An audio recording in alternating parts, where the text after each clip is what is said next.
My name is Tiffany, and at 34 years old at Christmas dinner, my 9-year-old daughter was seated alone next to the trash can on a folding chair. Everyone acted like it was normal. So she got up, walked over to me, and said, "Can you do the thing you said you'd do? It felt bad again." So I did. 5 minutes later, my mom started screaming. If you have ever felt betrayed by the people who should have been your biggest supporters, let me know where you are watching from. I'm married to David and I'm a mom to Leah.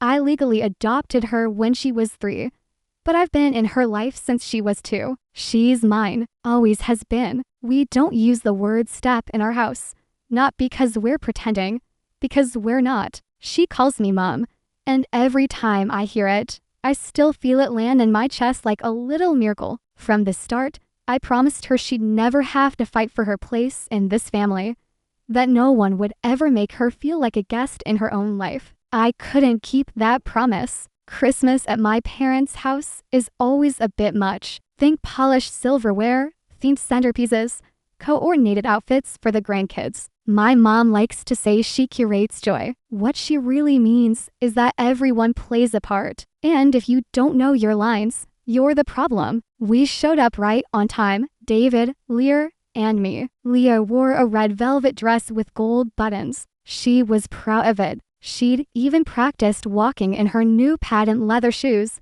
because she didn't want to slip. She walked and carrying a small box she'd wrapped herself. It was for my mom, glitter paper, a crooked ribbon, and one of those gift tags that just says to Grandma from Leah in careful handwriting. The kids' table was already set up. Fancy plates, snowman cups, mini crackers with gold foil wrapping. Each place had a hand-lettered name card except one. At the far end near the swinging kitchen door, there was a folding chair. No card, no cracker, no plate, just a napkin and a fork. It was pushed in next to the trash can as if someone realized last minute they were one seat short and didn't want to mess up the look. Leah stopped walking, just stood there holding her little gift box in both hands, staring at the chair. No one said anything. My mom called across the room, "Oh, good, you made it." We were just about to start. David's hand slid into mine. His grip was tight.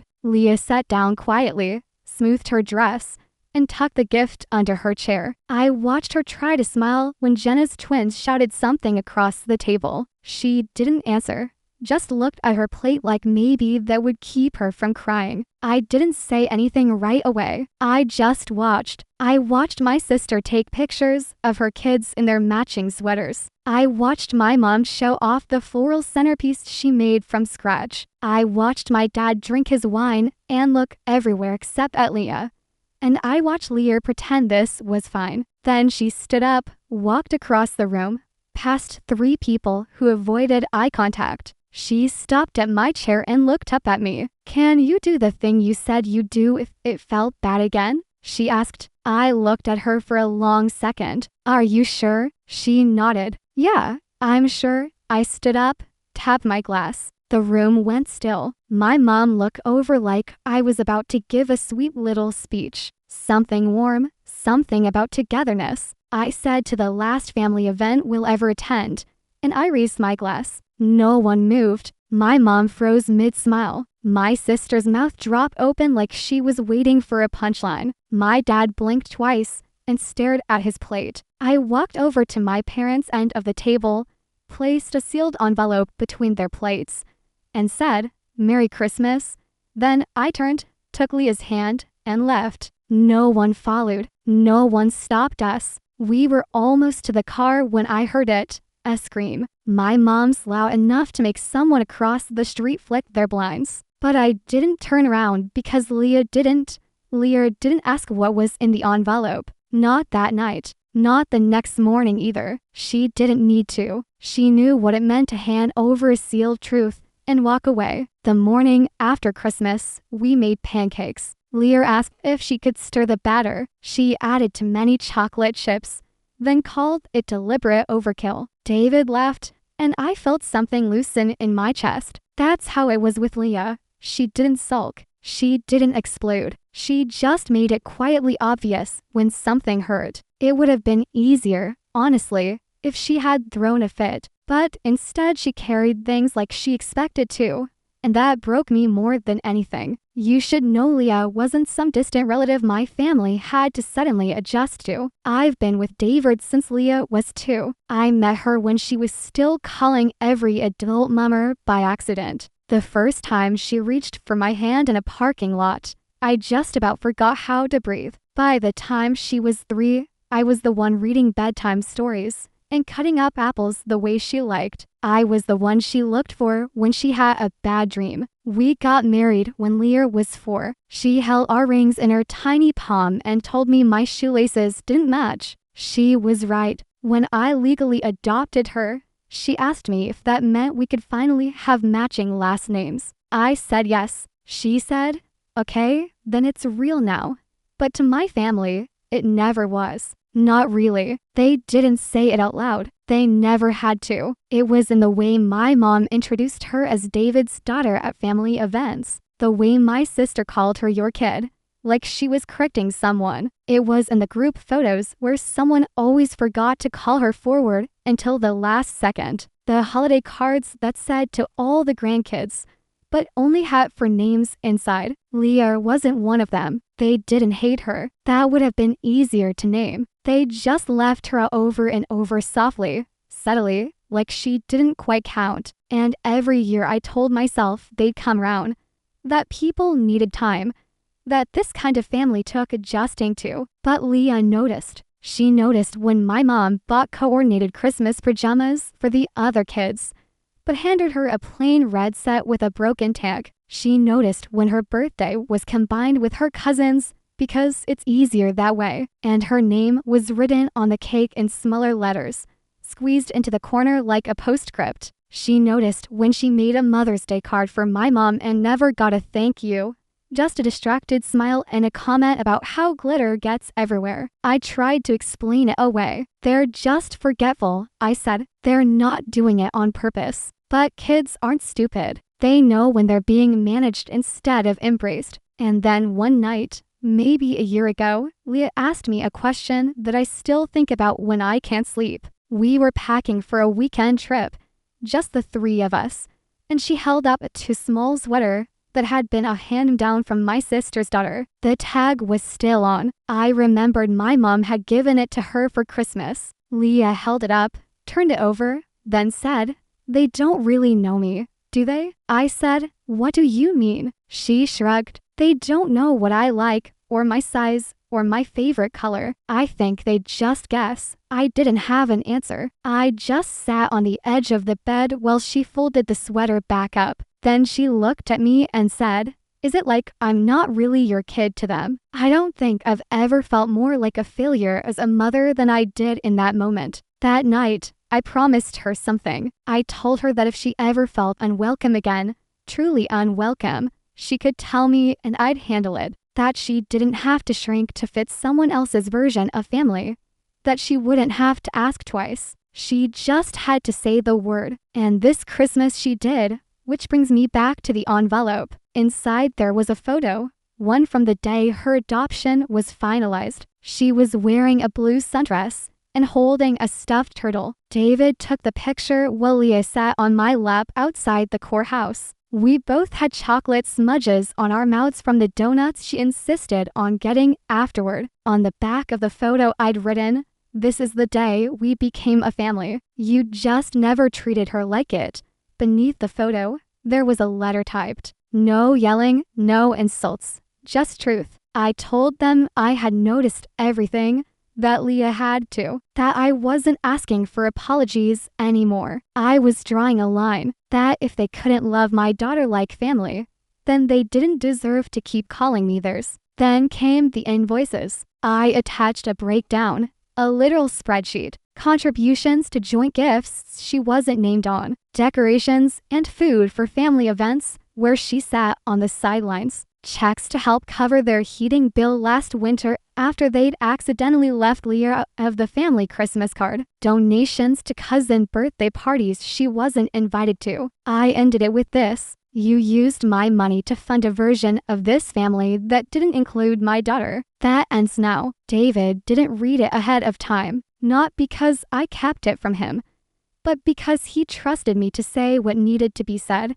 And Leah never asked what it said. She just trusted me to mean it. We didn't hear anything for the rest of the day. No texts, no missed calls, no dramatic follow-ups, just silence. But I knew that wouldn't last. At first, there was nothing. No texts, no phone calls, no "are you okay" or "can we talk?" Just silence, which, if you know my family, was almost funny. These are the same people who once created a spreadsheet to organize dessert contributions for Thanksgiving. The same people who text in all caps when someone forgets a birthday. Silence from them was a strategy. I told myself it might stay that way, that maybe they finally understood what the letter meant. But of course, they didn't. It started about a week later. I was sitting at the kitchen table when I got a Venmo request from my sister, $450.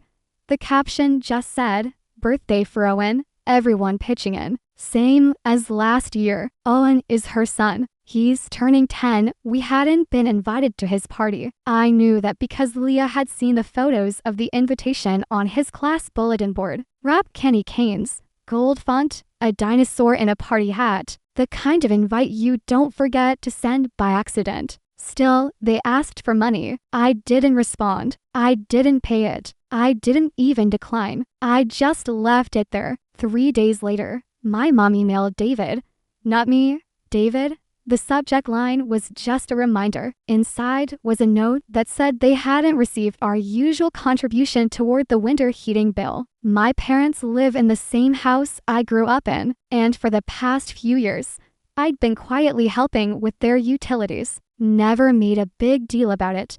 Just sent them money every January and October. I thought I was helping. Apparently, now it was expected. David didn't answer. He just forwarded it to me and said, "I guess your mom's finally talking to us." I didn't reply to that either. Then came the texts, first from my sister. "Hey, just wondering if you guys are still coming to Dad's birthday. Want to get a head count for the cake." Then I assume Leah still likes vanilla, or does she eat cake now? I stare at that one for a while. The next morning, my phone buzzed with a message from my mom. "Tiffany, I don't know what the letter was about, but this is getting ridiculous. Leah is welcome. She always has been. You're making a mountain out of a molehill." Molehill? She really said molehill. That was the word she used for a child being seated by a trash can on Christmas. I didn't answer. I wanted to. I wanted to send a photo of Leah's face at that table. I wanted to list every year, every slide, every time they looked through her like she wasn't real. But I didn't. I've learned that the people most determined to misunderstand you will always find a way. Instead, I stayed quiet, and the silence started to unnerve them. 2 weeks later, we got a card in the mail. It was addressed to Leah. Inside was a photo of her and my parents at a pumpkin patch from years ago. She must have been 5. My mom had written on the back, "You'll always be family. Love, Grandma." No apology, no context, just a photo and a sentence that tried to rewrite the past. Leah opened it at the table. She looked at it for a long time, then turned it over again. She didn't ask what it meant. She just said, "I don't think she ever called me that before."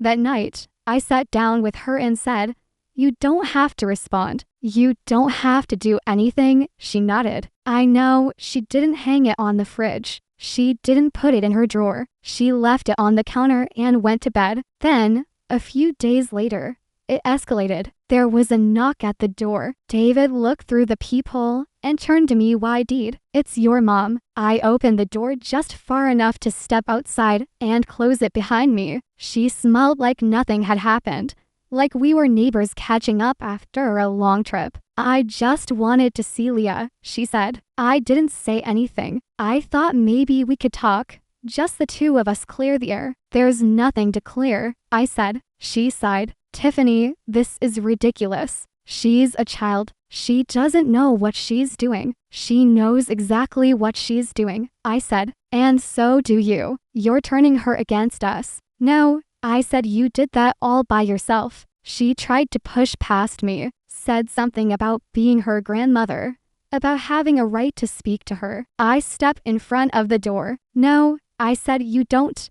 Her face changed then, like something cold slipped in behind her eyes. She looked at me like I was the stranger now. I raised you better than this, she said. You raised me to stay quiet, I said. That's not the same thing. Then I went inside and locked the door. David was standing in the hallway. He didn't ask what happened. He didn't need to. That night, we told Leah we were done officially. No more events, no more messages. No more maybe next time or just let it go. She didn't argue. She just said, good, and that was it. But it wasn't really because something was coming. Something none of us saw coming, and it would make everything else look like the warm-up act. We thought we were done after Christmas, after the letter, after the Venmo requests, the guilt trips, and the photo in the mail. After my mother showed up at our door pretending nothing had happened. After Leah said good with so much clarity I could barely breathe.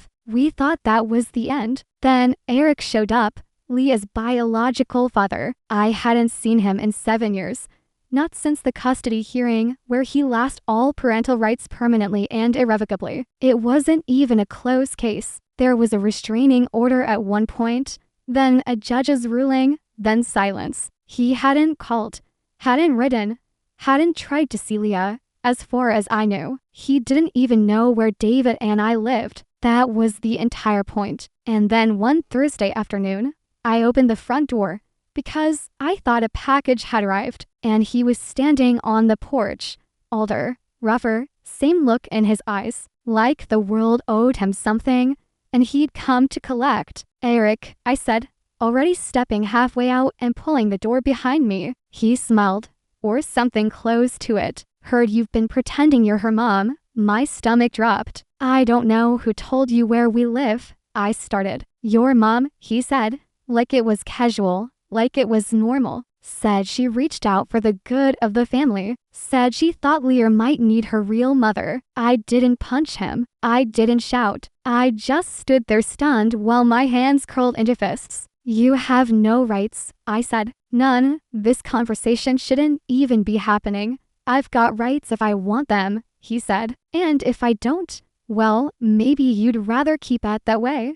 There it was, the real reason. He glanced past me toward the front window. She here. I stepped fully out and closed the door behind me. You need to leave. He crossed his arms. Look, I'm not trying to start something. I just think it's fair. I get to see her or be compensated for stepping aside. Na opened the door just a crack and looked out. When she saw him, she froze. Her hand went to her chest like she'd been punched there. Leah came down the stairs behind her holding a book. She saw Na's face and stopped. Go back upstairs, Na said quietly. Right now, Eric didn't see her. Thank God. I stepped forward. You need to leave this property, or what? So, I called the police. They showed up in under 10 minutes. Long enough for him to keep talking. Long enough for him to say things I won't repeat. Long enough for Leah to hear enough through the floorboards to ask later, is that man going to take me away? I sat down on the edge of her bed that night, held her hand, showed her the adoption certificate again. Your name is on this. Mine is, the judge's is, his isn't, and never will be. David and I filed for a protective order the next day. We printed everything, old court rulings, emails, texts. We included the details from the police report. The judge granted it immediately. When I told my parents, I wasn't calm. I didn't pretend to be. I sent them a single message. You put Leah in danger. This isn't just about feelings anymore. It's about safety. You made your choice. So did we. They didn't respond. But a week later, Jenna sent a message. Can't believe you destroy your own family over a mistake. I just deleted it and blocked her number. Then we listed the house. Didn't make a big announcement. Just started packing. Leah didn't ask why. She just started folding her clothes into boxes and labeled them herself. She wrote books I love on one, jackets I hate on another. We moved 2 months later. New city, New school, no forwarding address, no family photos packed, no holiday dishes, no guilt. We told Leo we'd make new traditions. She asked if we could make ones where everyone gets a name card. I said yes, and that was the last time we talked about any of it. Not because we forgot, because we didn't need to explain it anymore. Fast forward 1 year, Leah had to write a school essay about someone who changed her life. She wrote about me. She didn't show it to me right away. Just left it on the kitchen table with a sticky note that said, "You'll probably cry." She was right. She wrote, "She's not my real mom because of paperwork. She's my real mom because she saw me when other people didn't and she stayed." That's all I ever wanted her to know, that she was never invisible in this house and never will be. Still, do you think I did the right thing? Let me know in the comments. And if you want more stories like this one, subscribe and turn on notifications.